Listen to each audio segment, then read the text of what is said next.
So hi friend, welcome back to my YouTube channel বন্ধুরা। তো আমি আবার ফিরে এলাম রাতের বেলায়। তো এখন দেখতে পাচ্ছ দীঘার রাতের যে ভিউটা দেখতে পাচ্ছ তোমরা, আর ওই যে দূরে দেখা যাচ্ছে জগন্নাথ দেবের মন্দির। তো জাস্ট চূড়াটা দেখা যাচ্ছে, যেটা রিসেন্ট উদ্বোধন হলো দীঘায়। তো যাই হোক বন্ধুরা, আর যেটা আবার নতুন কিছু নিয়ে চলে এলাম সেটা তোমরা থাম্বনেল থেকেই বুঝে গেছো যে হ্যাঁ বন্ধুরা, রাতের বেলায় বাপি সাউন্ড নতুন 30 মাল ফিটিং করার পর কিরমভাবে তাণ্ডব করছে চকদিঘিতে, সেটাই তোমাদেরকে ভিডিওর মধ্যে দেখাবো। আর বাপি সাউন্ডের নতুন 30 কেমন বাজছে তোমরা সবাই দেখে নাও, আর দেখে কমেন্টে অবশ্যই বলবে। তো চলো বন্ধুরা, পুরো ভিডিওটা প্রথম থেকে শেষ পর্যন্ত দেখতে থাকো। ভিডিও ভালো লাগে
সঙ্গের ছেলেরা আবার এসেছি কম্পিটিশনের ময়দানে।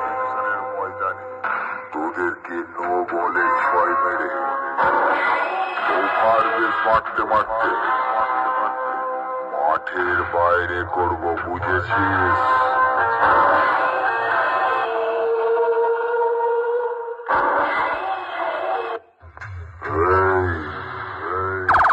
আমরা বিবাদী সঙ্গের ছেলেরা আবার এসেছি কম্পিটিশনের ময়দানে। তোদেরকে নো বলে 6 মেরে ওভার বেস মারতে মারতে মাঠের বাইরে করব, বুঝেছিস?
তাণ্ডবে কেঁপে ওঠে বিশ্ব, কাঁপায় বিশ্ব ব্রহ্মাণ্ড।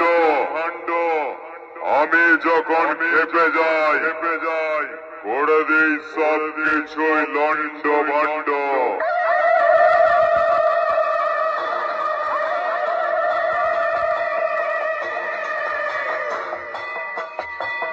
হিমালয় থেকে কন্যাকুমারী, স্থান আমার কেদারনাথ। বিপদে পড়ে সব ভক্তরাই বলে, বাঁচাও গো বাবা ভোলানাথ।